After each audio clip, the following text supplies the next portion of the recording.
नमस्कार, मी पंजाब डक। आज आहे 22 सप्टेंबर 2025 आणि या ठिकाणी महाराष्ट्रातल्या शेतकऱ्याला अंदाज देणार आहे। कालच मी म्हटलं होतं ना, राज्यामध्ये 24 तारखेपर्यंत 22, 23, 24 तारखेपर्यंत मराठवाडा, पश्चिम महाराष्ट्र आणि उत्तर महाराष्ट्र आणि विदर्भात काही भागामध्ये काय होणार आहे, जोराचा पाऊस पडणार आहे म्हणून मी कालच म्हटलं होतं। तर तसा पाऊस सुरू झालेला आहे, पण हे पाऊस आणखीन कधीपर्यंत राहणार आहे असे शेतकऱ्यांचे फोन येत आहेत।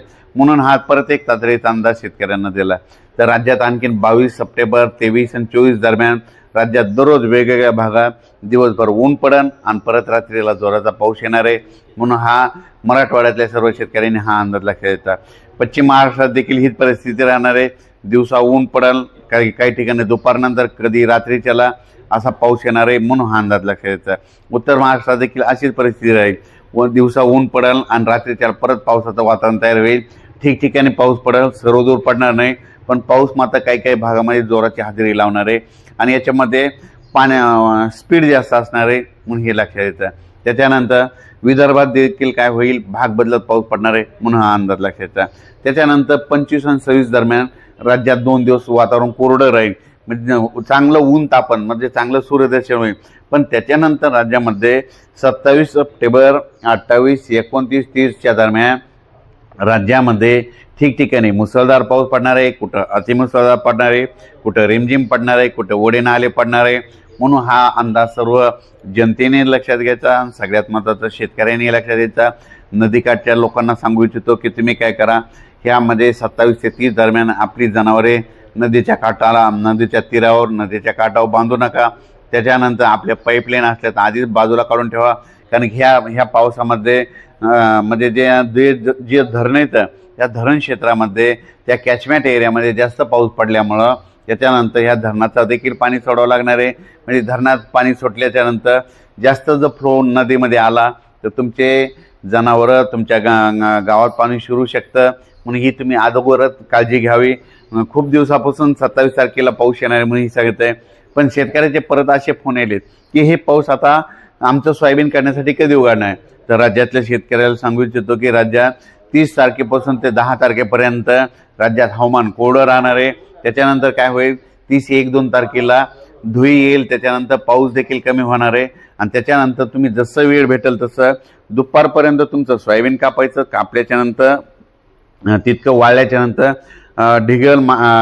ढिगल मारायचे आणि लगेच झाकून ठेवायचं। असं केल्याच्यानंतर तुमचं सोयाबीन पदरात पडेल।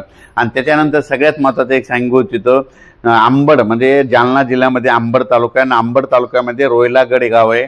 तिथं ते एक तळं भरलंच नव्हतं, पण तिथले मला शेतकऱ्याचे फोन आले, अख्खा पावसाळा गेला, आमच्या तळ्यामध्ये पाणी नाही। तर मी त्यांना म्हटलं होतं की तुम्ही काय करा, एक रीलच्या माध्यमातून मी व्हिडिओ टाकलेला आहे। मी म्हटलं तुम्ही काय करा, मिठाचा प्रयोग करा। मिठाचा प्रयोग केल्याच्यानंतर 72 तासात त्या गावाला दररोज पाऊस सुरू होतो। पण त्याच्यानंतर म्हटलं की तुमचं तळ मात्र त्या मिठाचा प्रयोग केल्याच्यानंतर तुमच्या भागात मुसळधार पाऊस पडेल आणि तुमच्या तळ्याला पाणी येईल। आणि योगायोगानं सांगतो, ते प्रयोग करून आम्ही 4 ते 5-6 दिवस झालेत, माझ्याकडे व्हिडिओ देखील आहे। आज त्या शेतकऱ्यांचे फोन आले, आमचं तळं जवळपास आता 55% भरलं आहे आणि आणखीन फ्लो चालू आहे, तर रात्रीपर्यंत ते 100% भरून जाईल असं त्यांचं म्हणणं आहे। तर हे म्हणजे रोयलागडमध्ये आत्तापर्यंत महाराष्ट्रामध्ये इतका पाऊस झाला आणि ते रोयलागडच गाव असं होतं की ते वाटलं, तुम्ही कोणी सर्च करून तिथं नातेवाईक काय असेल तर विचारू शकता, तिथं काही पाऊस पडलाच नव्हता। पण पाण्यात देखील, तळ्यात देखील असं पिण्यासाठी सुद्धा पक्ष्याला पाणी नव्हतं। तिथं ह्या आताच्या ह्या कालच्या रात्रीच्याच पावसात 55% तळ्यात पाणी आलंय। मी एका रीलच्या माध्यमातून टाकले आणि आणखीन एक परत टाकणार आहे म्हणून हे लक्षात येतं। पण राज्यात मात्र 27, 28, 29 दरम्यान मुसळधार पाऊस पडणार आहे म्हणून हा अंदाज सर्व शेतकऱ्यांनी लक्षात घ्यायचा। या पावसामध्ये विजेचं प्रमाण जास्त असल्यामुळे माझी शेतकऱ्याला विनंती आहे, तुम्ही काय करा, विजा कडकडत असताना झाडाखाली थांबू नका, आपली जनावरांकडे झाडाच्या खाली बांधू नका। राज्यात सर्व शेतकऱ्याला सांगू इच्छितो की हा पाऊस सांगू इच्छितो की कोणत्या भागात जास्त होणार आहे। नांदेड जिल्ह्यात एक जरा जास्त पडणार आहे, परभणी जिल्ह्यात एक जास्त राहणार आहे, लातूर जिल्ह्यात एक जास्त राहणार आहे, जालना जिल्ह्यात एक जास्त राहणार आहे, बीड जिल्ह्यात एक जास्त राहणार आहे, धाराशिवकडे एक राहणार आहे, अहिल्यानगरकडे एक जास्त राहणार आहे, त्याच्यानंतर साताऱ्याकडे जास्त पडणार आहे, त्याच्यानंतर पुणे जास्त पडणार आहे, संगमनेर, अहिल्यानगर जरा जास्त पट्ट्यात राहणार आहे, जळगाव जिल्ह्यात एक खूप पडणार आहे, आणि त्याच्यानंतर मुंबई नाशिक आणि त्या ठिकाणी देखील अतिवृष्टी होणार आहे। नंदुरबारकडे देखील आतापर्यंत पाऊस कमी पडलेला आहे, नंदुरबार जिल्ह्यात देखील खूप पाऊस पडणार आहे म्हणून हा अंदाज लक्षात येता। विदर्भ, पूर्व विदर्भ आणि पश्चिम विदर्भात देखील ज्या भागात अद्यापही पाऊस पडलेला नाही त्या भागात देखील आता ह्या पावसात शेवटचा पाऊस पडून जाणार आहे म्हणून हा अंदाज सर्व विदर्भ पश्चिम विदर्भातल्या शेतकऱ्यांनी हा अंदाज लक्षात घ्यायचा। परत एक शेतकऱ्यासाठी आनंदाची बातमी, इतक्या दिवस पाऊस चालू आणि हे बंद कधी होणार आहे तर सर्व शेतकऱ्याला सांगू इच्छितो की 30 सप्टेंबर पासून ते 10 ऑक्टोबर पर्यंत राज्यात पाऊस विश्रांती घेणार आहे। त्यामध्ये तुम्ही तुमचं काय करा, सोयाबीन काढू शकता, कोणत्या पिकाच्या फवारण्या असेल तर ते करू शकता म्हणून हा अंदाज लक्षात घ्यायचा। त्याच्यानंतर 10, 11, 12 ऑक्टोबरच्या दरम्यान एकदा थोडासा पाऊस येईल पण हे देखील जास्त प्रमाण नसणार आहे, व्याप्ती नसणार आहे। त्याचा अंदाज लगेच आपण उद्याच्या व्हिडिओमध्ये परत दिला जाईल। धन्यवाद।